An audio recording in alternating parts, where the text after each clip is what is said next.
आयारामामुळे निष्ठावंत सध्या परेशान असल्याचं चित्र शिवसेनेमध्ये पाहायला मिळत आहेत आणि विशेष म्हणजे आमदार संजय शिरसाट यांचा जो मतदारसंघ आहे त्या मतदारसंघावरून सध्या ठाकरेंच्या शिवसेनेमध्ये खडाजंगी पाहायला मिळते. चंद्रकांत खैरे यांनी थेट आरोप केलेला आहे भाजपमधून आलेल्या राजू शिंदे यांच्यावरती. ते ऐकत नाही, त्यांना अंबादास दानवे यांनी आणलेला आहे असा पद्धतीचा आरोप त्यांनी केला आहे. कसं बघतात? उबाटा गटाकडे आता सध्या इनकमिंग बंद आहे, आउटगोईंग जास्त आहे, कारण की कार्यकर्ते तिथे थांबायच्या मनस्थितीत नाही. आणि तुम्ही जर पाहिलं असेल तर उबाटा गटाच्या व्यासपीठावर सुद्धा सगळे जे आयाराम गयाराम आहेत ना त्यांची तुम्हाला लाईन पाहायला मिळेल.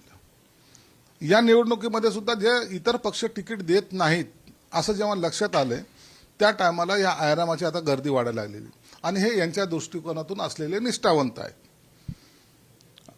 संभाजीनगर पश्चिममध्ये असेल, वैजापूरमध्ये असेल, अनेक ठिकाणी ते सुद्धा ठणकावून त्यांना सांगतायत आम्हाला तिकीट देत असाल तर आम्ही तुमच्या पक्षामध्ये येतो. आणि कमिटमेंट घेऊन येणारे लोक आता उबाटा गटाने याचं उत्तर दिलं पाहिजे की निष्ठावंताची नेमकी व्याख्या काय आहे. आयारामाला तिकीट देणे आणि निष्ठावंताला दाबणे ही जर त्यांची व्याख्या असेल तर मग ही दुकान होलसेलची दुकान जी तुम्ही त्यांनी उघडलेली आहे, पैसा दो तिकीट लो, ही मला वाटतं उबाटा गटाची आता असलेली लाईन आहे. आता जेव्हा पक्षप्रमुख आदित्य ठाकरे असतील, उद्धव ठाकरे असतील किंवा आदित्य ठाकरे यांचे जेव्हा मराठवाड्यात दौरे होतात, हेच निष्ठावंतांना ही वेळ येते की हातामध्ये बोर्ड असतो आणि आम्ही निष्ठावंत हे दाखवण्याचा वेळ येते. का वेळ येत असते? तसंच आहे ना. अहो, आम्ही जो उठाव केला त्याचं कारण पण हेच होतं ना.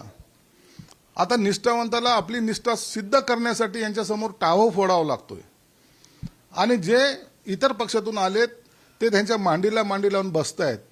हेच खरं आताच्या उबाटा गटाचं अस्तित्व शिल्लक राहिलेलं आहे आणि मला वाटतं हे जास्त काळ चालणार नाही. येणाऱ्या विधानसभेच्या निवडणुकीमध्ये यांचा सफाया झाल्याशिवाय राहणार नाही. पैठण, वैजापूर आणि पश्चिम या तिन्ही मतदारसंघात जे पदाधिकारी इतर पक्षांमधून आलेले आहेत त्यांना अंबादास दानवे यांच्या नेतृत्वात पक्ष प्रवेश मिळालेला आहे. त्यावरून चंद्रकांत खैरे हे नाराज आहेत. त्यांनी सांगितलं की हे आलेली लोक आमचं ऐकत नाही, प्रोटोकॉल पाळत नाहीत. आता खैरेंचंच कोणी ऐकत नाही तर ते येणारे लोक कसे ऐकतील त्यांचं? बरं, हे येणारे लोक विदाऊट देणे घेण्याच्या शिवाय आलेले नाहीत, म्हणून त्यांचा अधिकार जो आहे ना तो आता मोठा वाढत चाललेला आहे. आम्ही असंच नाही आलेलो, आम्ही जे काही तुमच्याशी बोलणी केली होती मग ती कशाही प्रकारची असेल, कोणत्याही स्वरूपाची असेल, त्यामुळं ते खैरेंचं ऐकणार नाहीत आणि कुणाचं ऐकणार पण नाहीत. माल लगाव माल मिलेगा असं जे काही आहे ना सूत्र, ते चालू असल्यामुळं आता खैरेने किती जरी बोलले, काही जरी बोलले तर खैरेंना संपवल्याशिवाय हे बाकीचे लोक राहणार नाहीत. हा झाला शिवसेनेचे. मात्र आत्ताची घडामोड समोर येते. नरहरी झिरवर यांनी मंत्रालयातून उडी मारली, सुदैवाने जाळीवर पडल्याने ते बचावलेले आहेत. एका आमदारावरती ही वेळ काय येते? सुदैवाने आम्ही जाळी यासाठीच लावलेली की त्याच्यातून कोणी पडलं तरी त्याला काही इजा होऊ नये, म्हणून ते तुम्ही सुदैवाने नाही, आम्ही ती प्रिकॉशन घेतलेली आहे.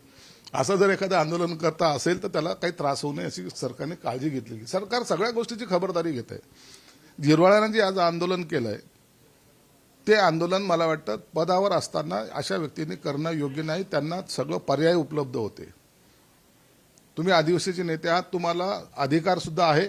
तुम्ही मुख्यमंत्री आणि उपमुख्यमंत्र्यांशी बोललं पाहिजे होतं, त्यांच्याशी चर्चा केली पाहिजे होती आणि आपल्याबरोबर आलेले जे सहकारी आहेत, आंदोलक असतील, सहकारी असतील, यांची जर भेट घालून दिली असती तर याच्यातून काही योग्य मार्ग काढता येतो या बैठकीत आपल्याला चर्चा अंती कळालं असतं. परंतु आंदोलन केल्याने तातडीने प्रश्न सुटतात असं नसतं, तर याच्यासाठी तुमचं चर्चा होणे सुद्धा गरजेचं आहे.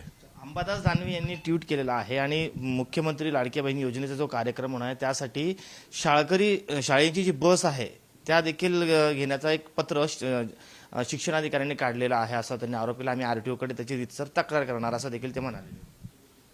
कार्यक्रम कधी आहे? रविवारी यांच्या कोणत्या शाळा चालू असतात? काय त्याला बेस तर ठेवा रे, बोलताना तारतम्य तर ठेवा. ज्या लाडक्या बहिणी त्यांना जर येण्यासाठी रविवारच्या दिवशी, सुट्टीच्या दिवशी जर त्या बस वापरल्या, पोटात का दुखतंय तुमच्या? त्या बहिणीने आता पायी आलाच पाहिजे असं तुमचं इच्छा आहे का? त्या बहिणीला म्हणून तर सीएम साहेब म्हणतात की ह्या सावत्र भावापासून सावध राहा. हे लोक त्या बहिणीला सुखे सुखे जगू देणार नाहीत. आणि म्हणून सगळ्या लाडक्या बहिणीला सांगतो, यांची एकदा वाट लावा म्हणजे यांचे डोके ठिकाणावर येतील. बाळासाहेबांनी देशविघातक कृत्य केलं होतं म्हणून त्यांचं 6 वर्षासाठी मतदानाचा अधिकार काढून घेण्यात आला होता, असा आरोप इम्तियाज जलील यांनी केलाय. अरे बाळासाहेब होते म्हणून आज हिंदू स्वाभिमानाने उभा आहे, आमच्यासारखा कार्यकर्ता उभा आहे. आणि त्याच्यासाठी जर त्यांना 6 वर्ष जेव्हा मतदानाचा अधिकार काढून घेतला, त्या टायमाला बाळासाहेबांनी छाती ठोकपणे सांगितलं होतं, माझं काही झालं तर हरकत नाही, मी हिंदुत्व सोडणार नाही. आज त्याच्या विपरीत घडतंय. उबाटा गटाने हिंदुत्व कधीच सोडलंय. आणि इम्तियाज, तू त्यांच्यावर टीका करण्याच्या लायकीचा नाहीस. आम्ही शिवसेना प्रमुखाचे शिवसैनिक आहोत, म्हणून जे बोलतात ते करतात. हे MIM वाले सारखं नाही. कुणाची बी टीम होण्यासाठी लोकांच्या दारोदार चाललेले आहेत, मॅनेज होत चाललेले आहेत, तुमको कोणसा उमेदवार चाहिए बोलत चाललेले आहेत. म्हणून यांना जनता त्यांचं जागा दाखवेल. महायुतीच्या जागा कधीपर्यंत ठरतील आणि पहिली यादी कधीपर्यंत जाहीर होईल? या आठवड्याभरामध्ये महायुतीच्या जागा वाटपाचं सूत्र ठरेल. मला वाटतं काही जागेच्या घोषणा सुद्धा लवकरच केल्या जातील. आपण पाहिलं हे होते प्रवक्ते आमदार संजय शिरसाट. कॅमेरा पर्सन सुमित सह मी सचिन जिरे, पुढारी न्यूज, छत्रपती संभाजीनगर.